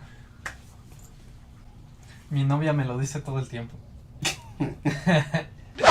Ahora te vamos a dar más palabras con las que puedes expresar miedo. Y así puedes expandir aún más tu vocabulario. La primera palabra es tétrico. Esta palabra se puede traducir al inglés como eerie. Y puede ser perfecta para describir una calle sola a mitad de la noche, también una casa abandonada o una foto de un cadáver. La siguiente es aterrador. Se puede traducir como algo que es scary, pero va aún más allá. Scarier. Y la puedes usar para describir una película que te dio mucho miedo. Por ejemplo, El Conjuro. La película El Conjuro es aterradora. Realmente. Ok, también tenemos las palabras pavor y pánico. Las podemos utilizar en una expresión como me da pavor o me da pánico. Y eso se utiliza para un tipo de miedo fóbico y también con odio. Por ejemplo, a mí me dan pavor los insectos. Y también a mí me dan pánico los insectos. Finalmente tenemos la palabra horror y cosa. También los podemos utilizar de forma similar. Entonces podemos decir me da horror o me da cosa. Y esto en inglés es como it disgusts me. Por ejemplo, ese señor me da horror. Ese señor me da cosa. It disgusts me. That's it for today, my beautiful friends from SpanishPod101.com. We hope that you have enjoyed the video. If so, please give us your thumbs up and share it with other learners. And nos vemos en el siguiente video. Hey there, friends from SpanishPod101.com. Once again, I'm Efrain. And I'm Diego. And do you know that many of the words that we use in Spanish come from Nahuatl? Even in English, you have some words. So we're gonna talk about it in this video. Exactly. So enjoy it. Nahuatl is the Aztec language. Some people even call it Mexicano. But it is one of the most widespread indigenous languages of Mexico. Nowadays, it is still spoken throughout the country. Exactly. Many people that come to visit Mexico don't realize, but many of the words that we use come from the Nahuatl language. And even the English language have adopted some of these words. Now, in this video, we're going to show you 15 of the most common words that you can use in a daily basis. So, let's get started! The first word we have is apapachar, and it comes from the Nahuatl apapachua, which means to soften up something with the fingers. In English, you could say to pamper. One example we have is necesito que alguien me apapache. Estoy muy triste. No. Okay, So the next one is aguacate, which comes from the Nahuatl aguacatl. It originally means testicles, but of course nowadays it just means avocado. So let's see one example. Se me antoja un aguacate. Aquí tengo dos. Okay. Okay, the third word is chicle. It comes from the Nahuatl chicle. And it is a natural bubble gum that comes from a tree, which is called zapopote. One example is quiero un chicle. Okay. That's the example. Okay, the next one is Chile, which comes from the Nahuatl Chile, and it means just hot pepper. So, for example, en México, mucha comida tiene chile. The next word we have is chipotle, and it comes from the combination between chili and potle. Potle literally means smoke. So, as a translation of chipotle, we have smoked Hot pepper. smoked hot pepper. One example we have is, ay, no sabes cómo se me antojan unas buenas quesadillas ahí con su salsa de chipotle. Al tiro, papá. Okay, so the next one is chocolate, which of course you know what is that. It comes from the Nahuatl chocolatl. So, of course you don't need an English translation for this. As an example, a mí me encanta el chocolate blanco. A mí este. Bueno, okay. The next one is coyote, and it comes from the Nahuatl coyote. Simple, right? And it came to the English in the middle of 1700. Around that age came the word to the English. For example, ¿ya leíste la historia del coyote en la luna? No. Pues no, yo tampoco creo, la acabo de inventar. Okay. The next word is cuate. And cuate comes from the Nahuatl cuatl. Originally it means a twin. But nowadays in Mexico we refer, when we say cuate, to a close friend. So for example, Efraín es mi cuate. Cuatl. Mi cuatl. Okay, now we have the word elote, which comes from the Nahuatl elotl, and it means the ear of the corn. Elote in English is corn. One example is, Diego, ¿tú has visto este reto en internet del elote? Que se lo comen con un taladro. Está padre, ¿no? No lo he visto, pero supongo que sí. Pues ahí está, ahí lo ves luego. Okay. The next one is guacamole, which comes from the Nahuatl aguacamole, and it is at the same time formed by two words, aguacatl, which we covered before, aguacate, and mole, which means sauce. So, for example, a mí me gustan los nachos con guacamole. Muy ricos. Ricos. Next word is mezcal, and it comes from the Nahuatl mezcali. It is also formed by two words. The first one is metal, which is agave, and the second one is escali, which is boiled. And it is a nice drink from Mexico, and if you come, you should try it. For example, Diego, ¿cómo me dan ganas de echarme un mezcal? De esos con el gusanito ahí dentro. Pues ahorita que terminemos el video nos lo echamos. Voy a invitar a mi novia a tomarlo. Okay. Sí. Perfecto.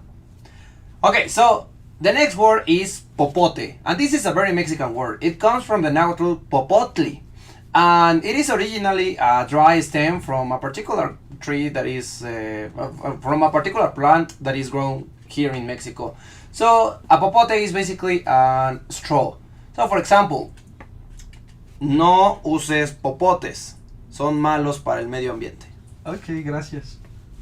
The next word is tianguis, and it comes from the Nahuatl tibanquiscli, which means market. Tianguis in English is a street market, As an example, we could say, ¿sabes qué, Diego? Me dan ganas de comprarme más ropa en el tianguis. Porque es barata, es económica y no gastas mucho dinero. Ajá, ese es mi punto. Ok, o sea, es muy barato. Es barato. Es muy barato. The next one is tlapalería, and it comes from the Nahuatl tlapali, which actually means color. So nowadays a tlapalería is a hardware store where you can find paint and other tools. So for example, yo compro mi pintura y mis herramientas en la tlapalería. Oh, genial. The next one and the last one is tomate, and it comes from the Nahuatl tomatl. As you know, tomate means Agua gorda. which in direct translation is fat water. Tomate in English is tomato. For example, ¿alguna vez le has dado una mordida a un tomate? Sí. ¿Qué rayos? ¿Sí? Sí. ¿Qué les pasa? Es muy rico. Okay. That's it for today, my friends from SpanishPod101.com. I hope that you have enjoyed this video. If so, please give us your thumbs up because we love to see them. And also, if you have any opinion, any comment, let us know in the comment section. Nos vemos en el siguiente video. Hasta luego. Hello there, friends from SpanishPod101.com. My name is Diego. And I'm Efraín. And today we're gonna check refranes, which can be translated as saying. But refranes is much more than that, because it includes cultural and education from Mexico. Exactly. So in this video, we're going to check 10 very popular refranes that you should know. So enjoy this video. So, Enjoy. So, what is a refran? A refran basically is a short and pithy expression that contains wisdom. But some refranes also teach a moral lesson. okay, the first refrán is al buen entendedor, pocas palabras. Lo cual puede significar que a alguien inteligente no se le necesita dar muchas explicaciones. Y puede ser traducido al inglés como a word to the wise is enough. El segundo refrán es más sabe el diablo por viejo que por diablo. Y aquí podemos nosotros entender que la experiencia y el conocimiento vienen a través de lo que los años aportan. Y puede ser traducido al inglés como the experience is the best teacher. So the third one is árbol que crece torcido, jamás su tronco endereza. Y esta frase quiere decir que una persona no podrá cambiar su forma de pensar o de actuar si no ha sido formado o enseñado desde pequeño. Una traducción en inglés puede ser as the twig is bent, so the tree grows.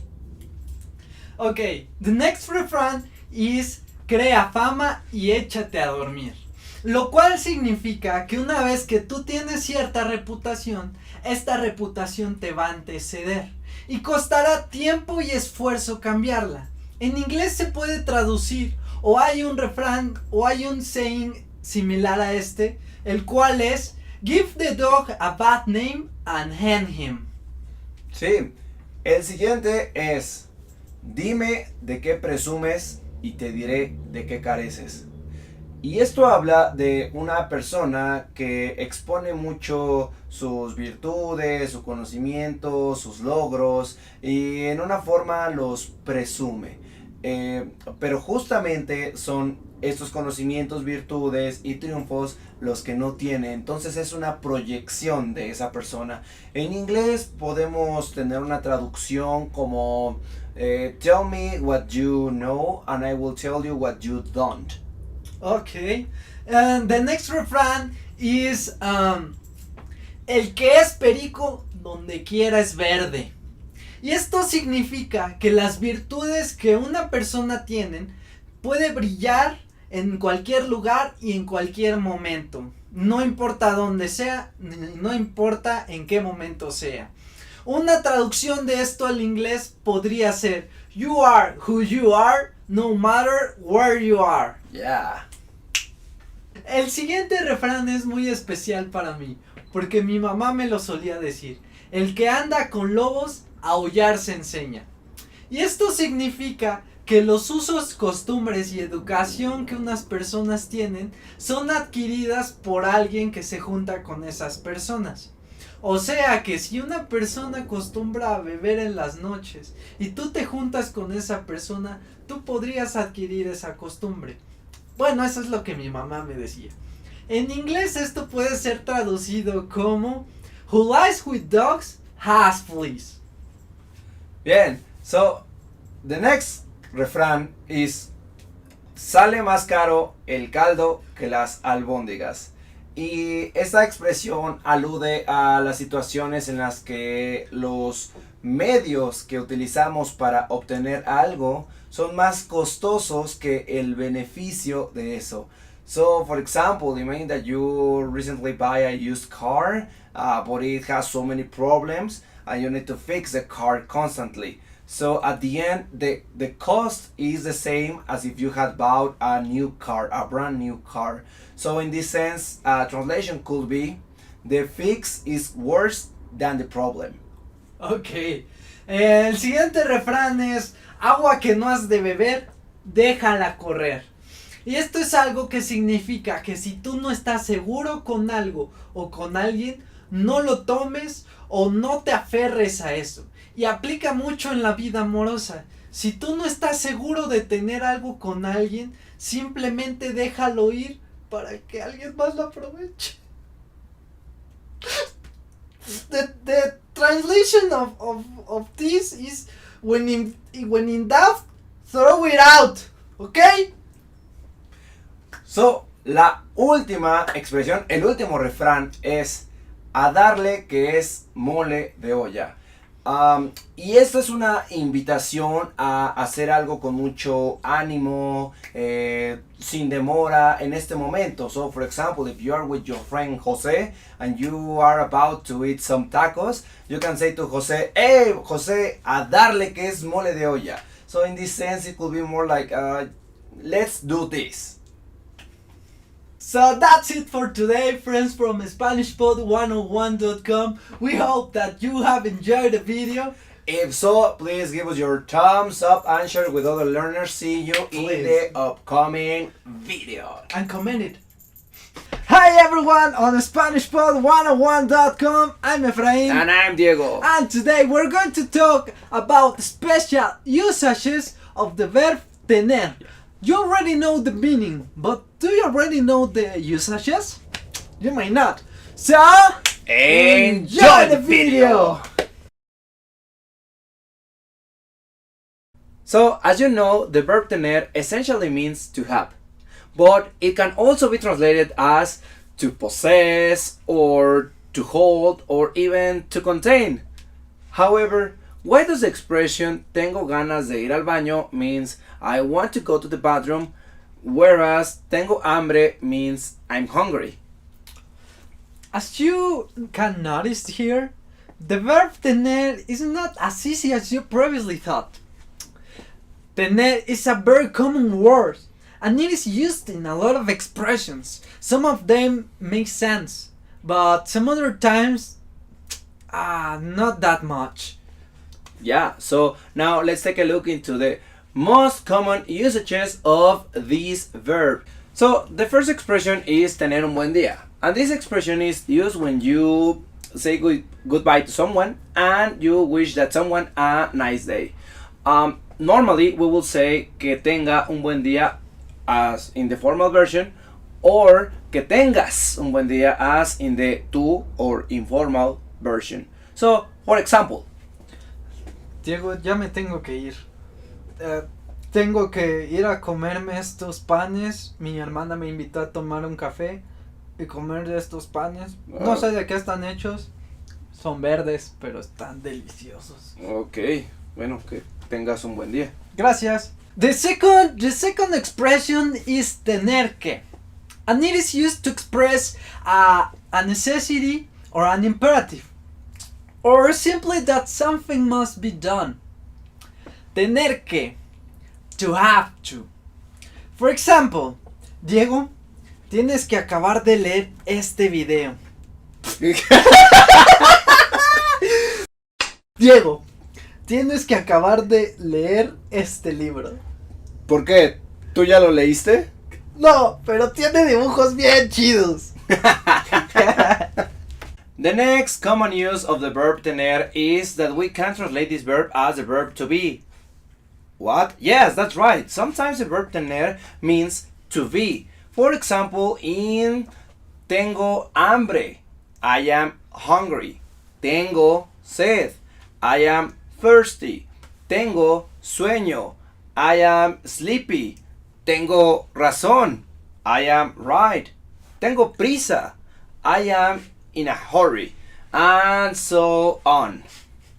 The next one, or the next expression, is to express the age. Contrary to English, we don't use the verb to be to express the age. We rather use the verb tener. For example, Diego, ¿cuántos años tiene tu novia? Yo no tengo novia. Ah, ¿no? ¿Y qué me dices de la que... de la... o de... Bueno, cambiemos de tema. mi novia tiene 20 años. Ok. Ajá. ¿Y tú cuántos años tienes? Eso es un secreto. Finally, we will give you a set of expressions that you may use on a daily basis. For this, we will give you 4 expressions. Number 1, tener lugar, to take place. For example, Efraín, el concierto de Depeche Mode tendrá lugar en el Foro Sol en la Ciudad de México. ¡Wow! Genial. Okay, the second one. Tener los nervios de punta. To be on edge. For example. Efraín, ¿ya te dieron los resultados del examen de ingreso a la maestría? Ni me lo menciones, Diego. Tengo los nervios de punta. Mañana me dan los resultados. Tranquilo, todo va a estar muy bien. Todo va a estar muy bien. Eso espero. Okay, the next one is tener ganas de. It means to feel like, and it is very simple. For example, tengo ganas de comer unos taquitos. Tengo ganas de jugar Monopoly. Very straightforward. Okay, the last one is tener que ver con. To have to do with. And, for example, Diego, yo iba caminando con mi amiga Sofía el otro día. Oye, a todo esto, ¿cómo está tu hermano? Muy bien, gracias. Sí, ¿por qué? O sea, yo iba caminando con Sofía el otro día y es una chica muy bonita. Sí, es muy guapa. Muy guapa. Ojalá y se me haga con ella, de verdad. Vamos a esperar que sí. Bueno, pero ¿qué tiene que ver mi hermano con todo esto? Nada, solo me acordé de él y quería saber cómo está. Okay. That's it for today, my friends from SpanishPod101.com. We hope that you have enjoyed this video. If so, please give us your thumbs up and share with other learners. Also, we want you to know that we do read your comments and also reply to them, so please feel free to post them. Thank you guys for all your support and for let us know that we are handsome. Thank you. Thank you. So, see you in the next video. Want to speed up your language learning? Take your very first lesson with us. You'll start speaking in minutes and master real conversations. Sign up for your free lifetime account. Just click the link in the description.